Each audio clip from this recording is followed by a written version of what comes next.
Please subscribe. Hello students, आप सबका हमारे चैनल पर फिर से स्वागत है। हम लोग दर्शन शास्त्र यानी फिलॉसफी ऑनर्स के पार्ट 2 के क्लास के लिए पेपर 4 को पढ़ रहे हैं। इसमें प्रश्न उत्तर के रूप में कुछ हमारे सामने सैंपल है, तो उस पर हम लोग चर्चा कर रहे हैं ताकि आपको विषय ज्ञान हो सके। तो अभी क्वेश्चन हमारे सामने है डेकार्ट का। तो डेकार्ट क्या द्वैतवादी है, ये प्रश्न है। द्वैतवादी का मतलब होता है दो तत्व को मानने वाले। समीक्षात्मक व्याख्या करें। इंग्लिश में कहते हैं is Descartes a dualist, explain critically. इसी क्वेश्चन को इस तरह से भी पूछा जाता है कि डेकार्ट के मत में मन एवं शरीर के संबंध की विवेचना करें। मन और शरीर जो है ये अलग अलग है, दो अलग अलग तत्व है, दोनों के बीच में क्या संबंध है इसकी विवेचना करने के लिए कहा गया है। यानी explain mind and body relation for Descartes. Descartes ने क्या इस पर रिलेशन दिया है, क्या संबंध बताया है, उस पर चर्चा करने के लिए कहा गया है।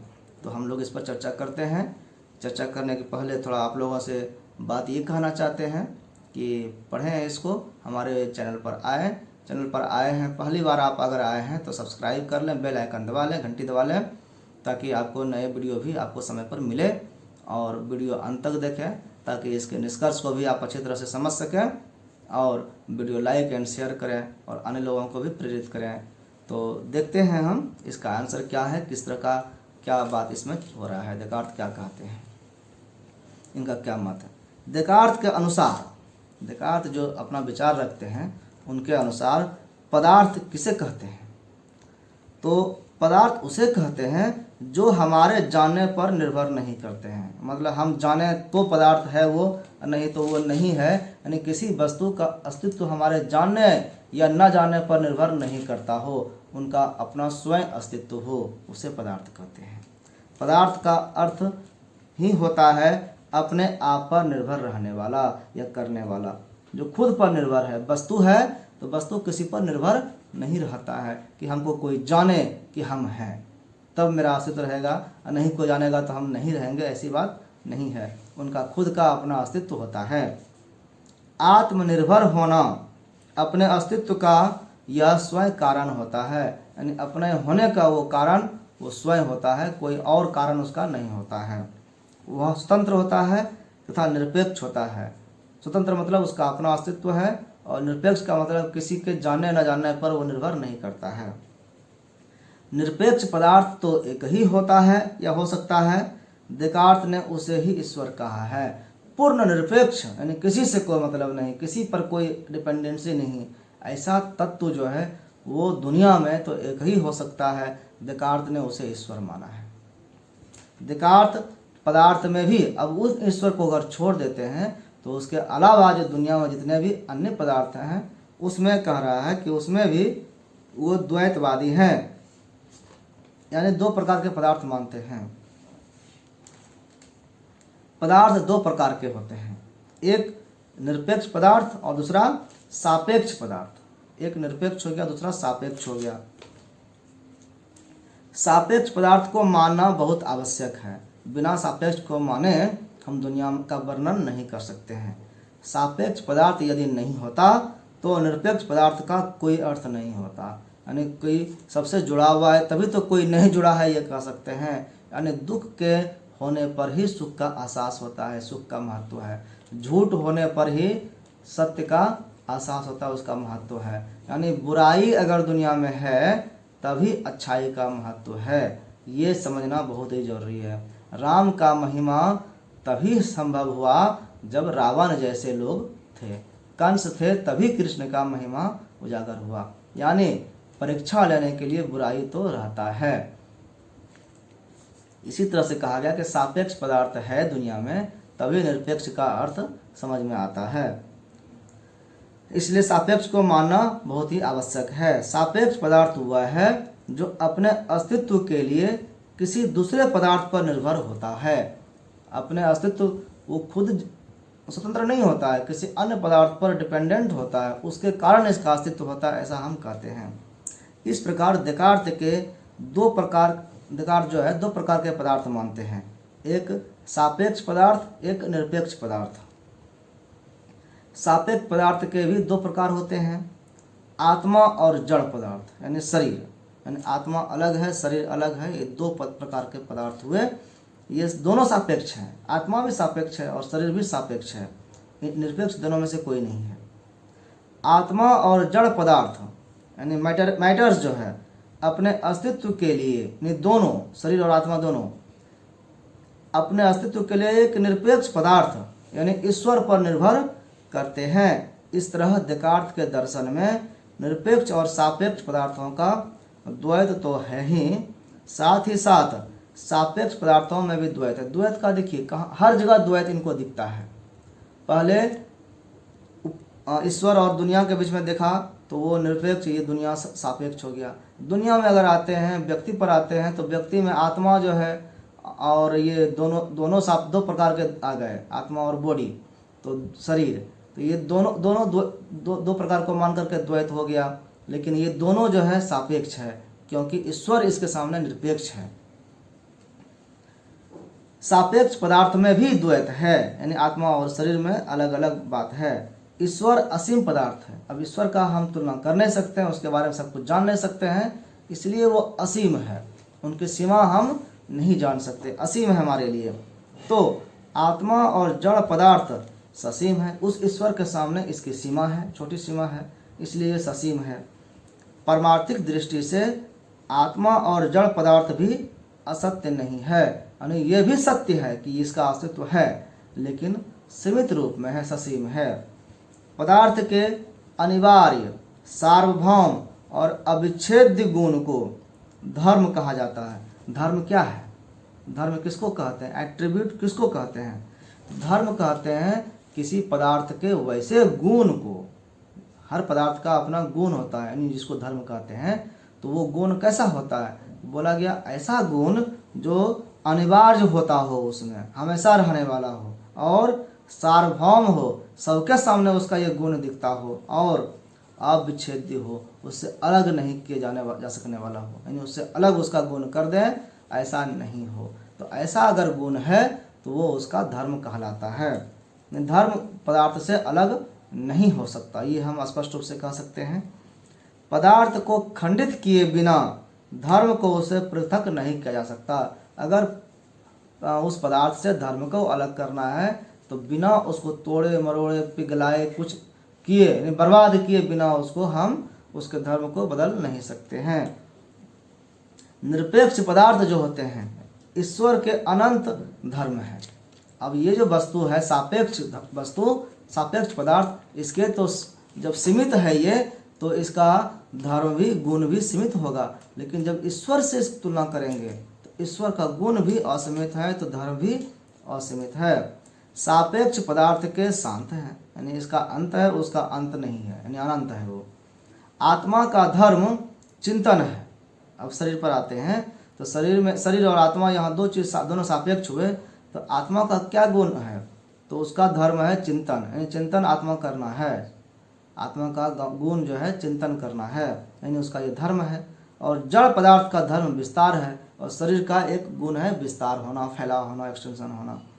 इन्हीं धर्मों के आधार पर पदार्थों का अनुमान किया जाता है कि ये जो गुण है, ये जो धर्म है, इसके आधार पर हम अनुमान करते हैं कि पदार्थ कैसा है, क्या है। पदार्थ का साक्षात अनुभव नहीं होता है।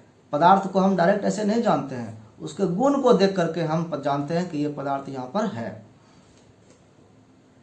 आत्मा और जड़ पदार्थ यानी शरीर के चिंतन और विस्तार के धर्म परस्पर बहिष्कारक और विरोधी है।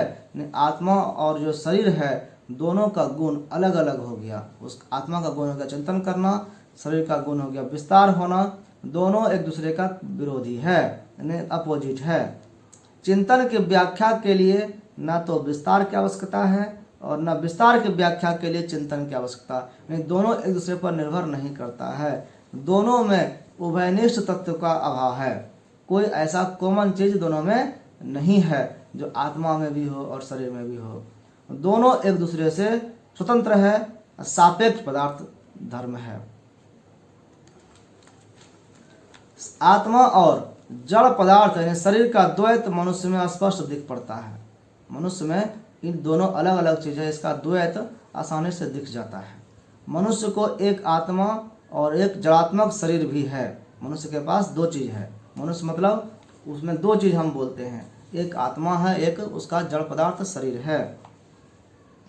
यह जड़ात्मक शरीर यंत्र की तरह है, उस यंत्र यानी मशीन की तरह है। शरीर जो है हमारा पूरा मशीन की तरह मैकेनिकल रूप में काम करता है। इसका संचालन हृदय की उष्णता के द्वारा होता है। हमारे दिल से जो है धड़कन निकलता है, गर्मी निकलता है, पूरा शरीर को ब्लड सप्लाई करता है और सारे कुछ को मेंटेन करता है ये धर्म हार्ट। कल पुर्जा के खराब होने पर जिस तरह यंत्र नष्ट हो जाता है, अगर कोई मशीन है तो उसका अगर पार्ट पुर्जा खराब हो जाए तो मशीन भी बंद होता है, मशीन भी खराब होता है। उसी तरह से शरीर यंत्र के खराब होने पर मृत्यु हो जाती है। अगर हार्ट फेल कर गया तो पूरा व्यक्ति का शरीर जो है वो फेल हो जाता है, यानी डेथ हो जाता है, मृत्यु हो जाता है।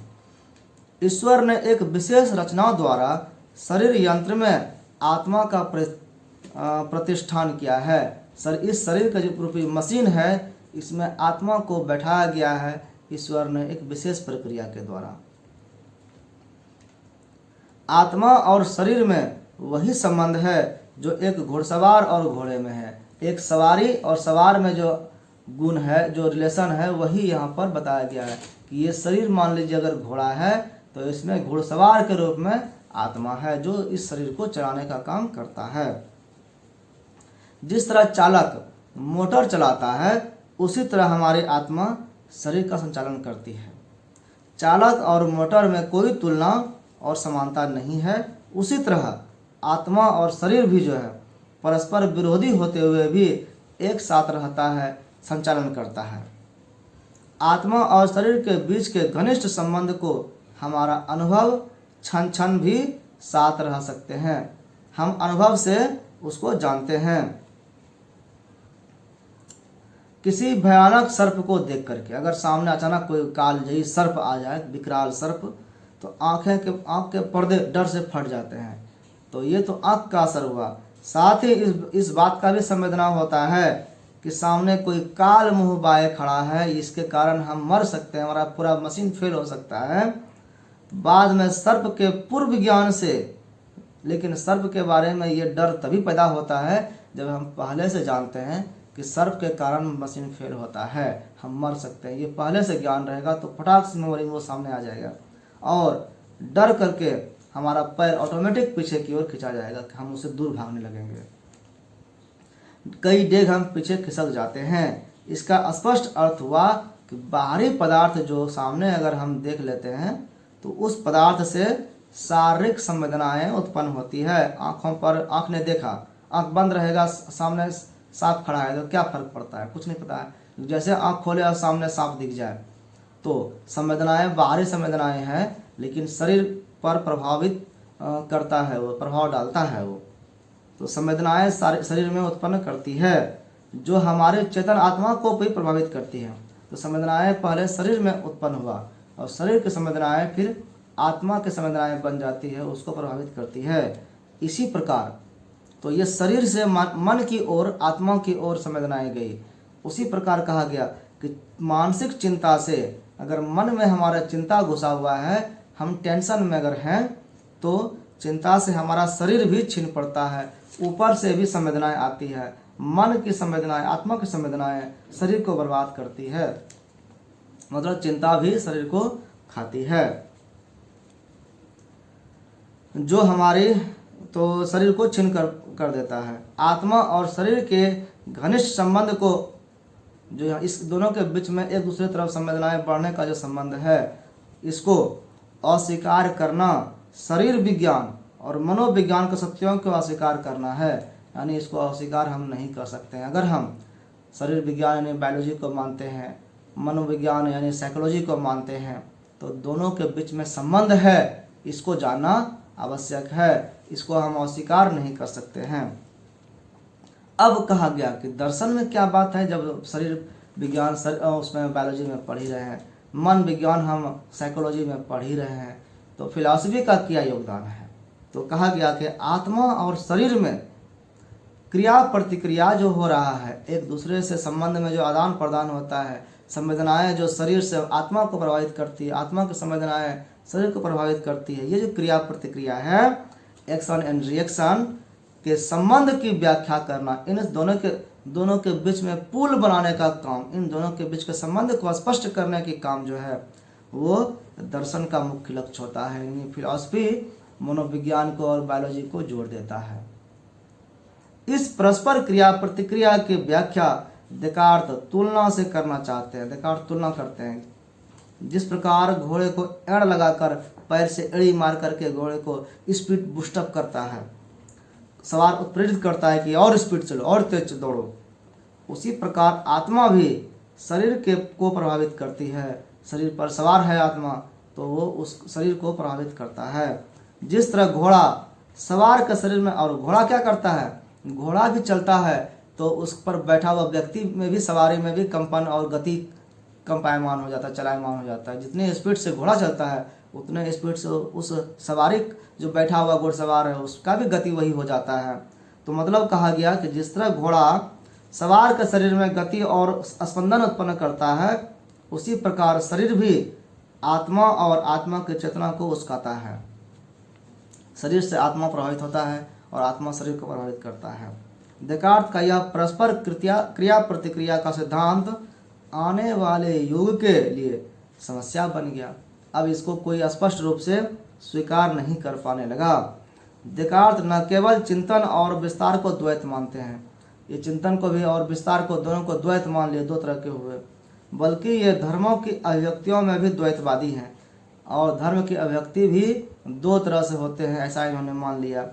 विकार का अर्थ किसी विशेष धर्म के विभिन्न शब्दों में अभिव्यक्ति है कि विकार क्या है, तो धर्म की अभिव्यक्ति भिन्न भिन्न शब्दों में ये विकार है। आकृति और गति विस्तार के विकार है। विस्तार किसका था, गुण, तो पदार्थ का, वस्तु का, शरीर का, और उसका विकार है आकृति का, आकृति और गति। जब फैलेगा तो उसमें एक नया आकार बनेगा, उसमें एक नई गति आएगी, तो विस्तार का विकार हुआ आकृति और गति। संवेदना और कल्पना चिंतन के विकार हैं। चिंतन मानसिक क्रिया है और चिंतन में संवेदनाएं भी उत्पन्न होती है और कल्पना भी होता है, तो ये उसके विकार हो गए। विकार जो है पदार्थ और धर्म पर अपने अस्तित्व के लिए निर्भर करते हैं। अब विकार का अस्तित्व किस पर निर्भर करता है, तो उस पदार्थ पर निर्भर करता है, धर्म उसके धर्म पर निर्भर करता है, परंतु पदार्थ और धर्म जो है वो विकार पर आश्रित नहीं होते। विकार तो लास्ट में होता है, तो विकार पर आश्रित ये नहीं होते हैं। इस तरह देकार्त अपने विकार सिद्धांत में भी द्वैतवादी हो रहे हैं, यानी यहाँ पर भी वो दो तरह का सिद्धांत बना देते हैं। इसी तरह मानसिक क्रिया अगर होती है तो उसमें बुद्धि और संकल्प, विस्तार में प्रधान और गौण गुणों का द्वैत मानते हैं, यानी दो तरह के गुण यहाँ मान लेते हैं, बुद्धि और संकल्प। अपने ज्ञान मीमांसा में भी देकार्त जो है द्वैतवादी होते हैं। ज्ञान मीमांसा में जो चर्चा करते हैं तो वो भी द्वैतवादी वहाँ पर दिखते हैं। इनके अनुसार ज्ञान वस्तुओं का होता है, वस्तु का होता ही है, और साथ ही साथ प्रत्ययों का भी ज्ञान होता है। द्वैतवादी यहाँ भी हो गए। दो तरह की बात इन्होंने स्वीकार किया कि वस्तु का भी ज्ञान हुआ, अब वस्तु के प्रत्यय का भी ज्ञान हुआ, यानी उसके गुणों का भी ज्ञान हुआ। जहाँ तक स्मृति का प्रश्न है, यानी याद रखने वाला, मेमोरी का, तो द्वैतवाद वहाँ भी मुखर है। देकार्त वहाँ भी द्वैतवाद मानते हैं।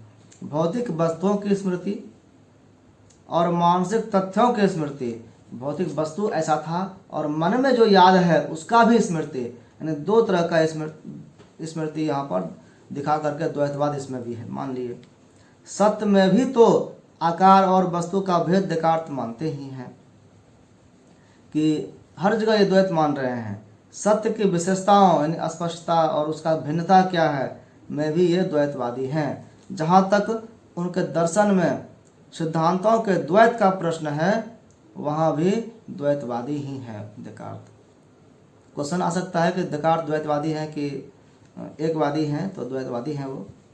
एक और उनका बुद्धिवाद है और दूसरी ओर अनुभववाद है।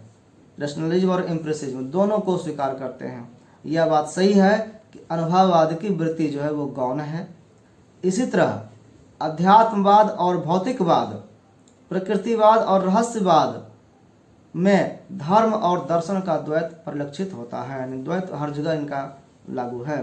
पहली बार देकार्त ने बुद्धि और आस्था का द्वैत स्वीकार करके, इन्होंने बुद्धि और आस्था दो तरह का स्वीकार किया। बात की दोनों अलग अलग चीज़ है, बुद्धि ज्ञान अलग चीज़ है और आस्था विश्वास अलग चीज़ है।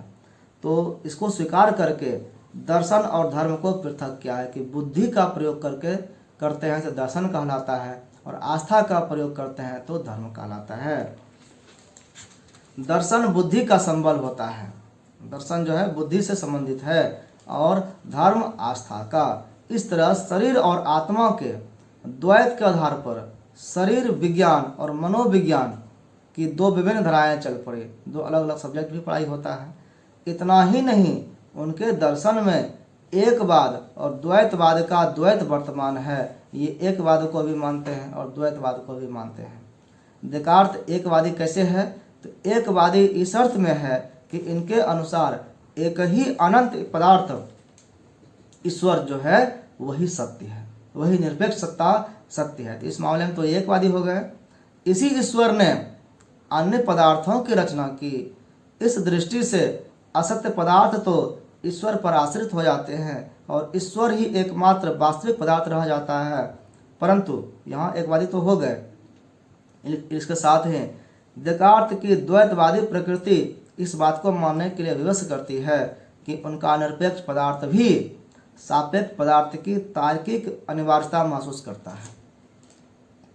निरपेक्ष पदार्थ कोई है, इसको सिद्ध करने के लिए सापेक्ष पदार्थ की अनिवार्यता है, इसके होने पर ही हम उसको समझते हैं। इसलिए यहाँ पर द्वैत हो जाते हैं। वो असीम ससीम से और पूर्ण अपूर्ण से निरपेक्ष पदार्थ सापेक्ष पदार्थ से द्वैत के सूत्र में बंधा है और ये दोनों रहने पर ही एक दूसरे का महत्व सिद्ध होता है। इसलिए देकार्त द्वैतवादी है, ऐसा सिद्ध होता है। धन्यवाद।